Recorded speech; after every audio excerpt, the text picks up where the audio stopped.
Hurry Harry and Deerslayer have reached Muskrat Castle, the fort-like house which Tom Hutter has erected in the lake. But the Hutters are not at home. Hurry finally locates them in an outlet of the lake where they are fishing. The old man is soon acquainted with conditions in the forest, and their large flatboat, called the Ark, is headed back toward the lake when Deerslayer suddenly sights a number of painted Indians lined up on an overhanging tree.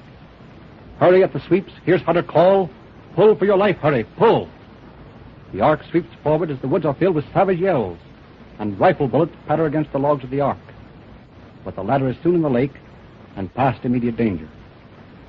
The present act opens at Muskrat Castle several hours later. Well, Hurry, your enormous strength was never put to better use than tonight. If you hadn't got the Ark into such quick motion, there'd have been a nice little party on board. But we're safe now for the present behind these stout logs. There's not a canoe on the lake that I don't know where it's hid. There are two, but they're so snug in hollow logs that they'll ne'er be found. There's no telling that, Hurry. A hound is not more certain on the scent than a redskin. It'll be a tight log that will hide a canoe from his eyes. You're right, Deerslayer. Judith, find our friends food. A long march gives a sharp appetite. We're not starving, Master Hutter. We just filled up as we reached the lake. Nature is nature and must be fed. Judith, see to the meal. And take your sister to help you. We'll have something ready, Father, shortly. Though I wish I might stay a moment and help you plan your campaign against our enemies. Indian warfare is not a woman's concern, Judith. Now, you leave that to us. Yes, but a woman's wit is often the strong man's best aid. That may be, lass, but we don't need you now. Come, Hetty. I wanted the girls away, friends, because I wanted to hold talk with you both. This matter looks serious. Your ideas will greatly relieve my mind. It's my notion, old Tom, that you and your huts and traps are in desperate jeopardy. Yes, and I have children. Good girls, too, I say, if I am their father. And one of them hasn't a equal on the frontier for good looks. May I depend on you, Deerslayer, to stand by me and my daughters? That you may, Floating Tom. And I think you can count on Hurry, too. I say you won't be able to count on Hurry. Hurry is his nature as well as his name, and he'll fly away as soon as he thinks his fine figure is in danger. But we can rely on Deerslayer. Your honest face and heart tell me you will perform your promises. Leave us, Judith, leave us. And don't return until you bring venison and fish. The foolish girl's been spoiled by the flattery of the officers. Don't think any harm of her silly words, Hurry. I scarce know Judith any longer. I'll soon take to admiring her sister. Then you're coming to your right senses, Hurry. Hetty'd make a much safer companion than Judy. No man need want a safer wife than Hetty, though I'll not answer for her being the most rational. But Deerslayer's right, Tom. I'll not desert you. But let's get to a business of another sort. You know that high prices are offered for scalps on both sides? Yes, I know that. It isn't right, perhaps, to take gold for human blood. Yet, when mankind is busy killing one another, there can be no great harm in adding a little bit of skin to the plunder. What's your sentiments, Harry, touching this point? You make a mistake, old man, in calling savage blood human blood. I think no more of a redskin scalp than I do of a pair of wolf's ears. That's manly. I knew you'd be on my side. Deerslayer, I suppose you're of Hurry's way of thinking? I've no such feeling. My gifts are not scalpers' gifts. I'll stand by you in the Ark, the castle, or canoe. But I'll not unhumanize my neighbor by following the ways that God intended for another race. Harry, that's a lesson you might learn and practice to advantage. Move further off, Judy. Now, no more of this. We're bound to talk of matters unfit for a woman to listen to. Hurry, the young man's entitled to his belief. We can leave the children in his care. There's a large party of these savages on the shore, but they may be hunters who've been out so long they haven't heard of the War of the Bounty. In which case, why was their first salute an attempt to cut our throats? We don't know that their design was so bloody. It's natural and easy for an Indian to fall into ambushes. I saw the Mingos, and they were in their war paint. They're on the trail of mortal men, and not deer. Oh, I didn't see the paint. If Deerslayer says it was paint, then paint it was. Yeah, but I saw the print of women's moccasins. Would they have women with them if they were on the warpath? It may be that the warriors have come out to call in their women and children, to get in an early blow. Anyway, if there is women and children, the colony pays for all scalps alike. More shame that it should be so. Hearken to reason, lad. The savages scalp your friends. Why shouldn't we scalp?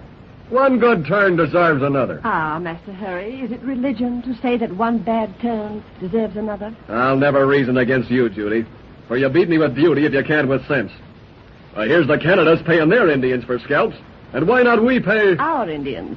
Oh, Father. Father, think no more of this. And listen to the advice of Deerslayer. Deerslayer, you're young and don't understand the ways of the forest. If your enemy be fierce, then you must be fiercer. That's not the missionary teaching.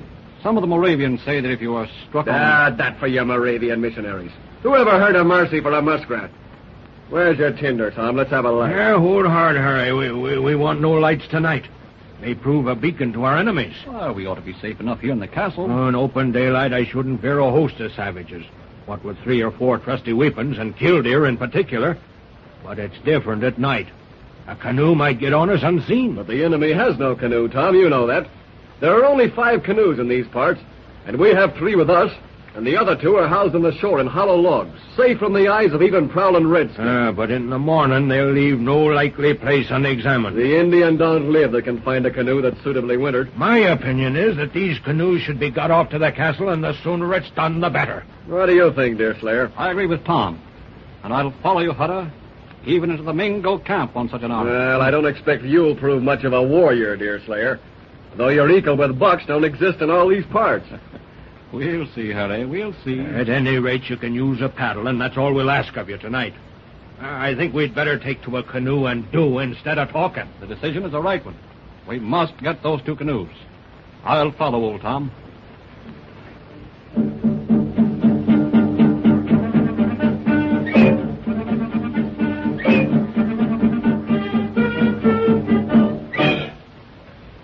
Lay on your paddles, men, and look about for a moment. You must be all eyes and ears, for these varmin have noses like bloodhounds. There'll be signs of a campfire if they've stopped near this bank. Or at least there should be smell of wood smoke. You scent anything, Harry? Not a thing. Unless I be mistaken, the first canoe lies about 50 yards west. There's a piece of gravel beast just ahead. Pull up there and we'll reconnoiter a bit.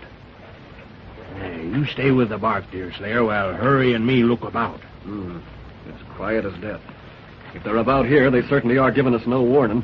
Is that the log just below you there? This is it. Here, in this linden. Hand me the paddles first, and then draw the boat out with care. The wretches may have left it for a bait after all. Keep your rifle handy.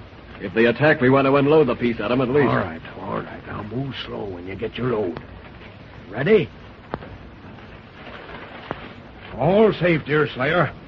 1 boat less for the enemy. We'll just tow this out about 100 yards, and the breeze will send it toward the castle. Where's the other one hidden? It's down where Hurry tried to shoot his deer this afternoon. We'll have to be more careful now, for we're certainly entering enemy country. This one will be harder to get off, because it's farther up the bank and it's in a tangle of dead wood. We'll have to swing it up on the branches of low elm and drop the canoe to you from above, Deerslayer.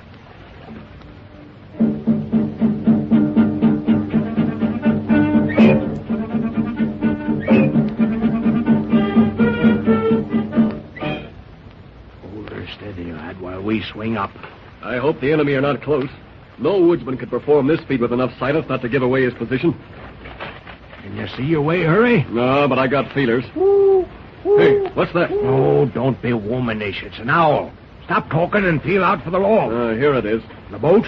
Snug as a bug. Give me a lift. Come along. Ahoy below there, Deerslayer. You ready? Let her down. Now we've treed the scamp. If they want to visit the castle, let them swim. We'll strike for the Ark, Deerslayer, and you can follow. Let us paddle along the south shore first and see if we can find a sign of encampment. I suggest you look into the bay first. We're not sure of that quarter yet. You'd not better go along, lad. Of course, there may be trouble. I think I'd better go along, as I agree. Well, I'm thinking of the gals.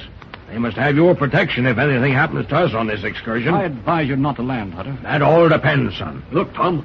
Through those alders on the right. It's a dying brand. It's the remains of a campfire. I'll wager there's enough bounty sleeping around that fire to make us rich. You land us, Deerslayer, and let us do a bit of warpath for ourselves. You're right, Harry.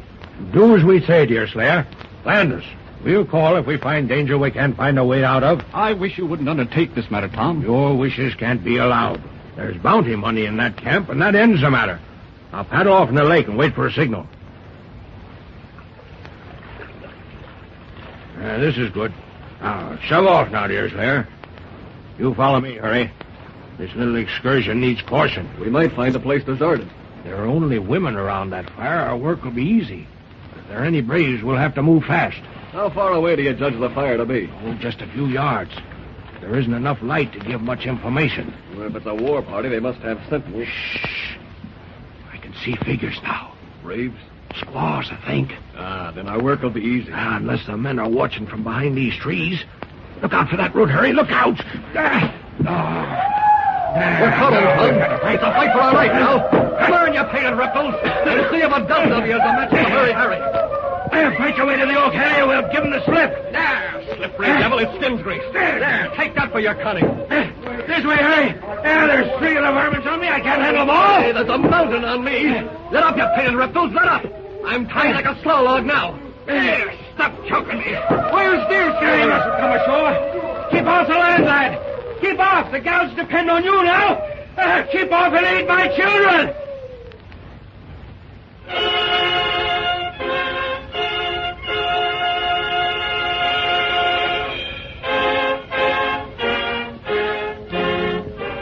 You've just heard another episode of The Deerslayer, dramatized and directed by Charles Frederick Lindsley.